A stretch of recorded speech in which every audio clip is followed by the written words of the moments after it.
And there's a response.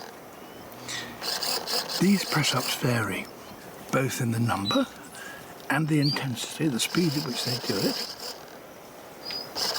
and how high they bob their heads. The interesting thing is that the responses vary from species to species. In other words, each species has its own language of gestures. There are slight physical differences between the species of lava lizard on different islands. But now, because they have developed different gestures, they can't interbreed even if they meet. They're separated by a language barrier.